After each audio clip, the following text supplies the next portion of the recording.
नमस्कार दोस्तों, मेरा नाम अनुज है। टारगेट एग्जाम विधि चैनल पर आप सभी लोगों का स्वागत है। दोस्तों, आज की वीडियो हम लोग जीके और साइंस के 10 प्रश्न हल करेंगे। ये बहुत ही महत्वपूर्ण प्रश्न है, ध्यान से देखिएगा। आइए शुरू करते हैं। पहला प्रश्न है, माउंट आबू जो कि एक पर्वतीय स्थल है, कौन सी पर्वत श्रृंखला पर स्थित है? ऑप्शन इसमें सी वाला सही होगा, अरावली पर्वत श्रृंखला। अरावली पर्वत श्रृंखला भारत की सबसे प्राचीन पर्वत श्रृंखला है, जिसका विस्तार गुजरात, राजस्थान, हरियाणा और दिल्ली तक फैला हुआ है। इसकी जो सर्वोच्च चोटी है उसे गुरु शिखर के नाम से जानते हैं, गुरु शिखर, जो कि राजस्थान में ही स्थित है। आइए माउंट आबू के बारे में जान लेते हैं। माउंट आबू पर कई तीर्थ स्थल हैं, जिनमें से प्रसिद्ध है दिलवाड़ा का जैन मंदिर। दिलवाड़ा का जैन मंदिर, जिसे चालुक्य राजवंश के शासकों ने बनवाया था। इसी के परिसर में जैन धर्म के 22वें तीर्थंकर नेमिनाथ का मंदिर है, जिसे लूनवसही नाम से जाना जाता है। लूनवसही मंदिर जो नेमिनाथ को समर्पित है। इसके अतिरिक्त माउंट आबू पर ही अर्बुदा देवी का मंदिर और श्री रघुनाथ जी का मंदिर है।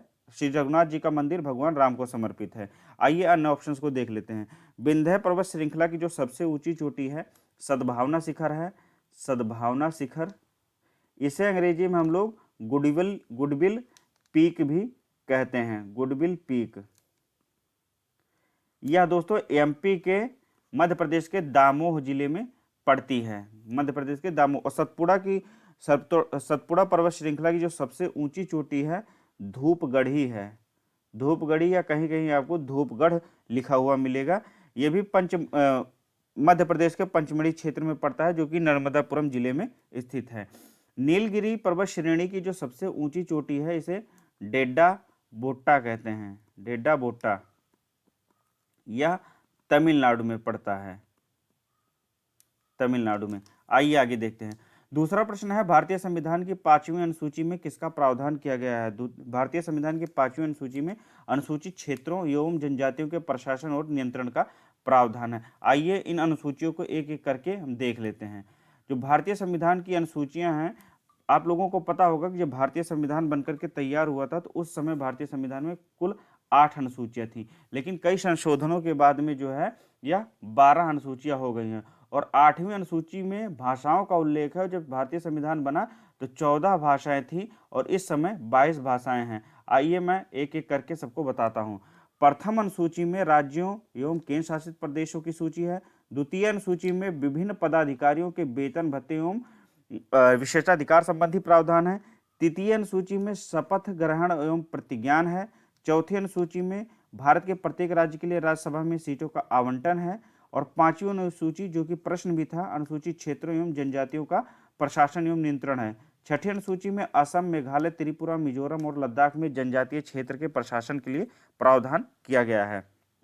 7वीं अनुसूची में संघ और राज्यों के बीच में शक्तियों का बंटवारा, कार्यों का आवंटन, और इसमें तीन सूचियां दी गई हैं: संघ सूची, राज्य सूची और संवर्ती सूची।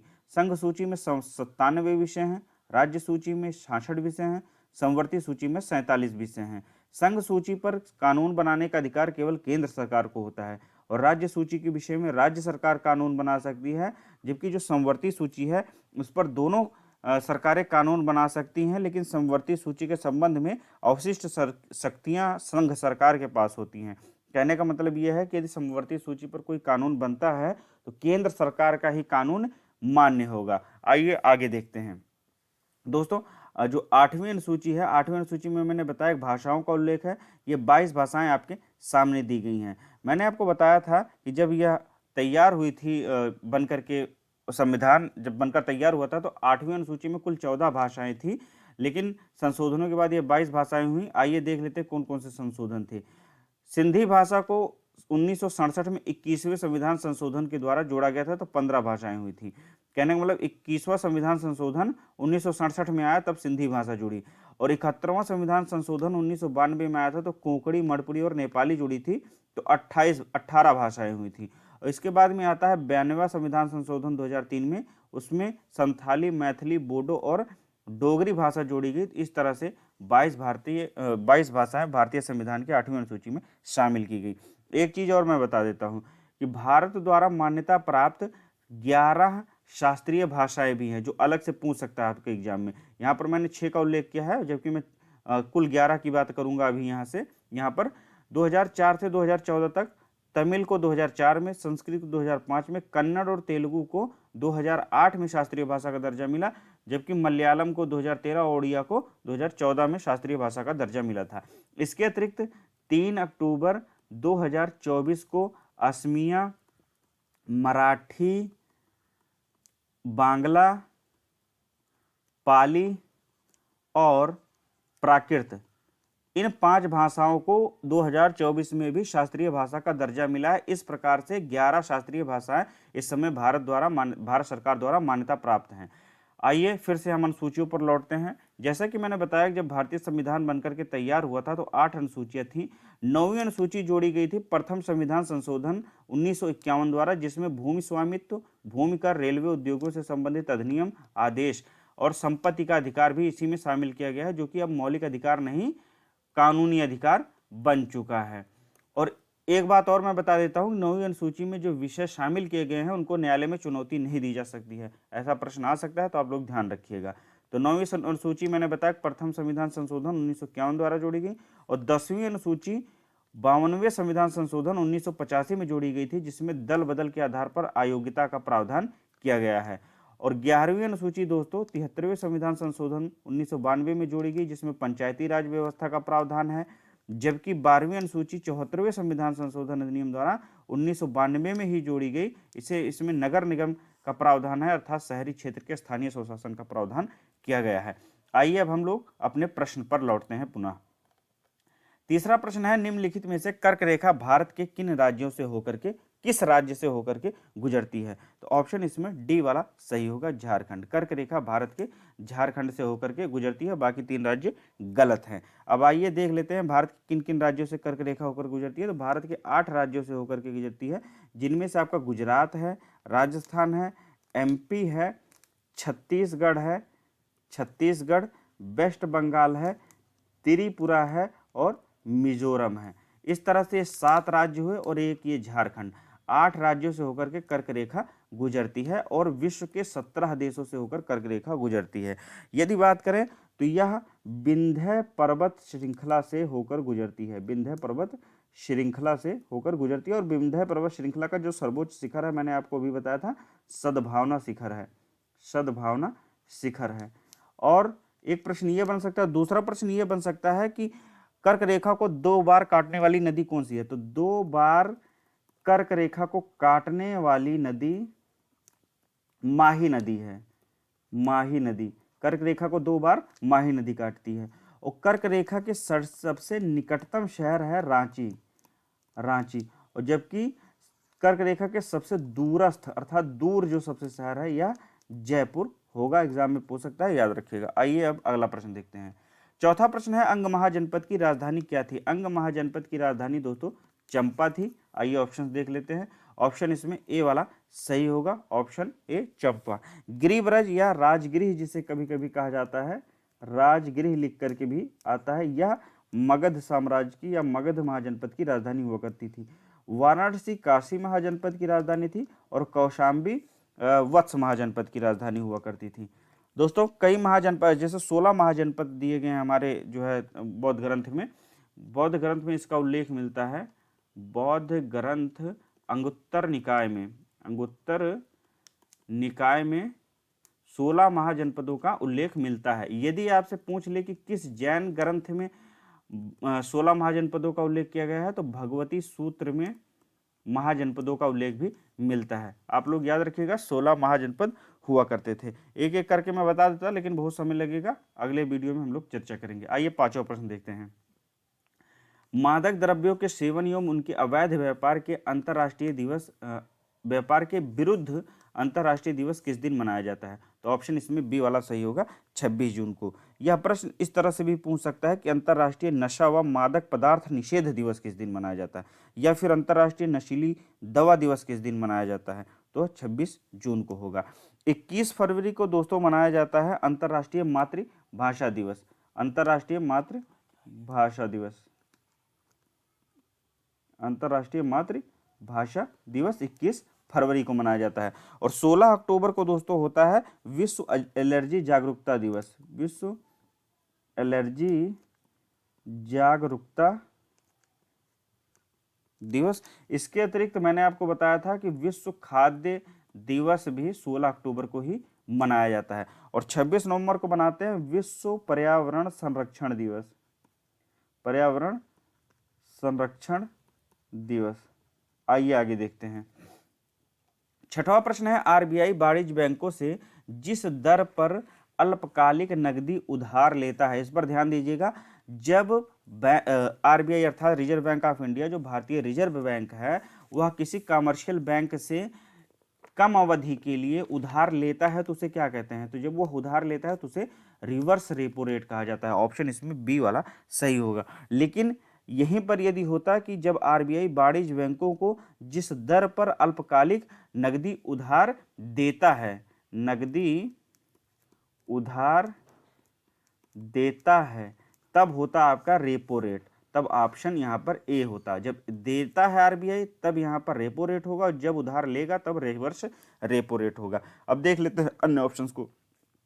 सीआरआर जो है इसे कैश रिजर्व रेशियो कहा जाता है, हिंदी में से कहते हैं नगद आरक्षित अनुपात। दोस्तों, यह वाणिज्य बैंक अपनी कुल संपत्ति या कुल जमा राशि का वह भाग जो आरबीआई के पास अनिवार्य रूप से रखता है, उसे हम लोग सीआरआर कहते हैं, नगद आरक्षित अनुपात कहते हैं। जो कमर्शियल बैंक के पास कुल जमा राशि है उसका कुछ अंश अनिवार्य रूप से वह आरबीआई के पास रखेगा तो वह कैश रिजर्व रेशियो कहलाएगा।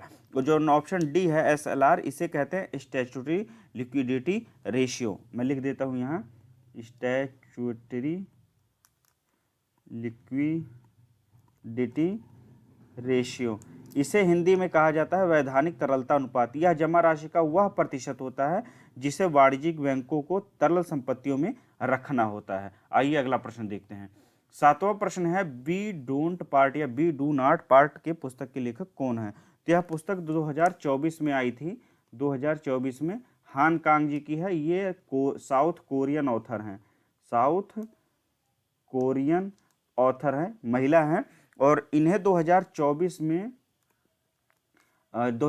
में साहित्य का नोबेल पुरस्कार भी मिल चुका है। साहित्य का नोबेल पुरस्कार मिल चुका है, याद रखिएगा। और 2016 में इन्हें अंतर्राष्ट्रीय बुकर पुरस्कार से भी सम्मानित किया गया है। जो बुकर प्राइज है वो भी मिल चुका है। तो ये बहुत सम्मानित लेखिका है, इन्हें याद रखिएगा आप लोग। और ये बी डू नॉट पार्ट हान कांग जी की है। सलमान रुश्दी की एक पुस्तक आई थी 2024 में, यहाँ पर मैं लिख देता हूँ, knife meditation after an attempted murder. Knife meditation after an attempted murder, ये 2024 में आई है, सलमान रुश्दी की पुस्तक है। इन्हें भी 1991 में, सॉरी दोस्तों, 1981 में बुकर प्राइज अर्थात इंटरनेशनल बुकर प्राइज से सम्मानित किया जा चुका है इनकी पुस्तक मिडनाइट चिल्ड्रन के लिए। मिडनाइट्स चिल्ड्रन के लिए इन्हें भी दोस्तों बुकर प्राइज 1981 में मिल चुका है। जो ऑप्शन सी हैं, अरुंधति रॉय, इनकी 2024 में एक पुस्तक आई है, 2024 में। पुस्तक का नाम है मदर मेरी कम्स टू मी। मदर मेरी कम्स टू मी इनकी एक पुस्तक आई है। इन्हें 1997 में बुकर प्राइज मिला था, 1997 में Booker Prize, International Booker Prize से सम्मानित किया गया था। और इनकी किस पुस्तक के लिए बुकर प्राइज मिला था, यहां मैं लिख देता हूं, the God of small things. The God of small things Arundhati Roy की पुस्तक है, जिसके लिए इन्हें 1997 में इंटरनेशनल बुकर प्राइज से सम्मानित किया गया था। आइए अगला ऑप्शन देखते हैं। इसमें मैंने बताया कि ऑप्शन ए सही होगा, वी डू नॉट पार्ट के पुस्तक के लेखक हान कांग हैं। 8वां प्रश्न है, निम्नलिखित में से किसे पद्म विभूषण से सम्मानित किया गया है? तो पद्म विभूषण इस बार जो है शारदा सिन्हा जी को मिला है। ऑप्शन इसमें ए वाला सही होगा। बाकी तीनों नंदामुरी बालकृष्णन, पंकज उधास और अरिजीत सिंह को पद्मश्री से सम्मानित किया गया है। नंदामुरी बालकृष्णन और पंकज उधास को पद्म भूषण और अरिजीत सिंह को पद्मश्री से सम्मानित किया है। इसे आप लोग याद रखिएगा। शारदा सिन्हा जी को पद्म विभूषण मिला, नंदामिरी बालकृष्णन, पंकज उधास को पद्म भूषण और अरिजीत सिंह को पद्मश्री मिला हुआ है। इस बार 2025 में 139 लोगों को पद्म पुरस्कारों से सम्मानित किया गया, जिसमें से 7 पद्म विभूषण हैं, 7 पद्म विभूषण हैं, 19 पद्म भूषण हैं, जबकि 113 पद्म श्री से नवाजे गए हैं। इनमें से याद रखिएगा 23 महिलाएं हैं। 23 महिलाएं एग्जाम में तो ऐसे नहीं पूछेगा, आपकी जानकारी के लिए बता दे रहा हूँ। 10 ऐसे व्यक्ति हैं जो NRI हैं, PIO हैं और OCI हैं। इसके अतिरिक्त 13 लोगों को मरणोपरांत मिला है, याद रखिएगा। आइए अगला प्रश्न देखते हैं। 9वां प्रश्न है जीवन की स्थितियों में और शिक्षा, पहले इसे पढ़ लीजिए ध्यान से। जीवन की स्थितियों में और शिक्षा जैसे नियंत्रणीय कारकों में बदलाव करके मानव जीवन के स्तर को सुधारने का अध्ययन क्या कहलाता है? यदि जीवन स्थितियों में और शिक्षा जैसे नियंत्रण कारकों में बदलाव करके मानव जीवन को बेहतर बनाया जाए, बदलाव किया जाए, तो उसे हम लोग क्या कहेंगे? तो उसे कहेंगे यूथेनिक्स। ऑप्शन इसमें डी वाला सही होगा। इसे सुजीवानिकी भी कहते हैं, सुजीवानिकी, यूथेनिक्स कहा जाता है। कॉर्पोलॉजी होता है दोस्तों फलों एवं बीजों का अध्ययन, फलों एवं बीजों का अध्ययन। और जो कार्नियोलॉजी होता है, इसमें मानव के कपाल का अध्ययन किया जाता है, मानव खोपड़ियों के आकार, आकृति एवं अनुपात का अध्ययन करते हैं। मानव कपाल अर्थात खोपड़ी का अध्ययन किया जाता है। और साइनोलॉजी में दोस्तों पालतू कुत्तों का अध्ययन करते हैं, पालतू कुत्तों का अध्ययन साइनोलॉजी के अंतर्गत किया जाता है। आइए आगे चलते हैं। 10वां प्रश्न है इस वीडियो का, निम्नलिखित में से कौन सा रोग परजीवी के कारण होता है, अर्थात प्रोटोजोआ के कारण होता है? प्रोटोजोआ के कारण होने वाला रोग दोस्तों इसमें से मलेरिया, ऑप्शन इसमें ए वाला सही होगा। और इससे जो प्रभावित अंग है यह तिल्ली होता है, तिल्ली या RBC। एग्जाम में पूछ सकता है, आप लोग जो है ध्यान रखिएगा। तिल्ली और RBC मलेरिया से प्रभावित होने वाले अंग हैं। और जो परजीवी है जिससे प्रभावित होता है यह प्लाज्मोडियम है। और इस प्लाज्मोडियम का वाहक कौन होता है? तो मादा एनाफिलीज मच्छर होती है, मादा एनाफिलीज मच्छर प्लाज्मोडियम का वाहक होती है, जिससे व्यक्ति में मलेरिया रोग हो जाता है। टेटनस होता है बैक्टीरिया या जीवाणु के कारण, जिसे हम लोग जीवाणु कहते हैं, या बैक्टीरिया के कारण होता है। इसमें तंत्रिका तंत्र प्रभावित होता है, तंत्रिका तंत्र प्रभावित होता है।